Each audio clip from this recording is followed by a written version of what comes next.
how do you feel about the necessity of using RO water?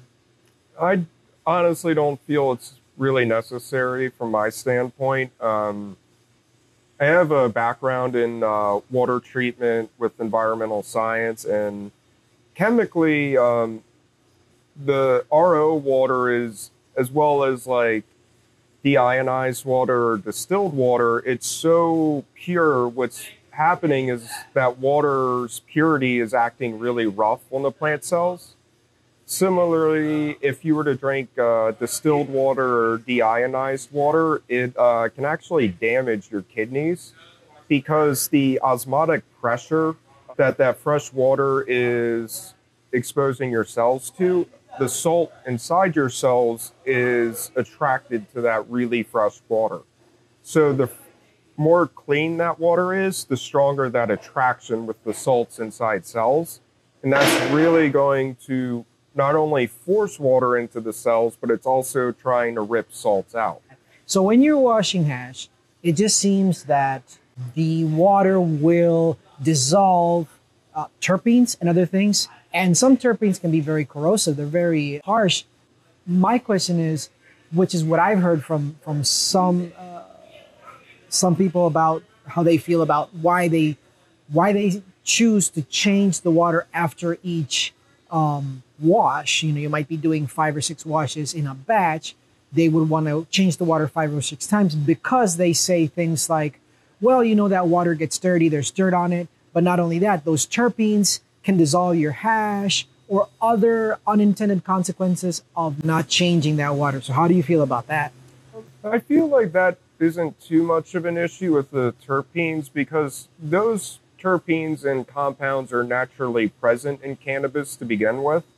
So while some terpenes do have functional groups on them that can allow them to act in ways that are slightly acidic or basic, particularly terpenes with the more alcoholic properties that have the hydroxyl group on them, there is a potential in theory that they could dissolve your hash, but usually a lot of the terpenes are the way they interact with water. It really shouldn't be having a lot of contact time with your trichome head, and the overall amount is going to be pretty small. And a lot of the terpenes in cannabis really are kind of trapped up in the resin glands themselves. So with that, it's you may not perfectly get it, but if you're trying to avoid that and you use fresh water every time, but you're causing cells to lyse open and release more chlorophyll, you're in effect introducing more contamination to your products.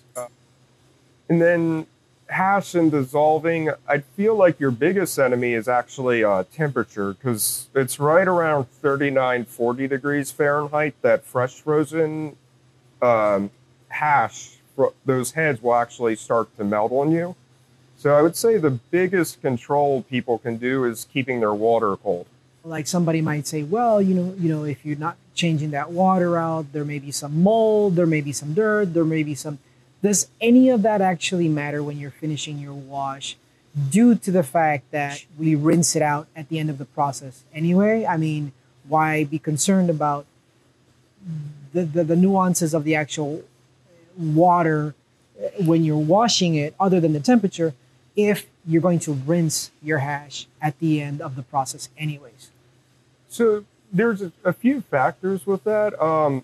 One is rinsing your hash is going to remove a lot of contaminant. And even then, in theory, if there was maybe a small amount of powdery mildew or some kind of fungal spore, those spores aren't actually like what they're testing in your hash or anything like that. When they do mycotoxin analysis, what they're actually testing for are the toxins produced by those funguses.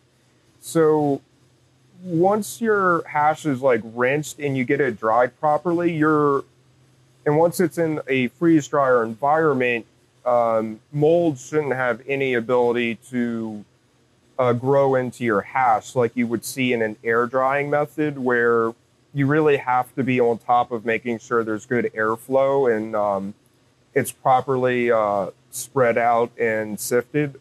Because in air drying, mold can be an issue, but in freeze drying, that's just going to eliminate any potential growth of spores. Water is the medium of life, so as long as you're rinsing your hash, realistically, in every breath you take, there's literally thousands of mold spores. They need the right environment to grow, and once they form colonies, they start secreting toxins that can make you sick. But in every breath you take, there's algae spores and fungal spores that don't pose any danger to you, as well as rinsing your hash. That should eliminate any dirt, as well as the use of multiple filter bags.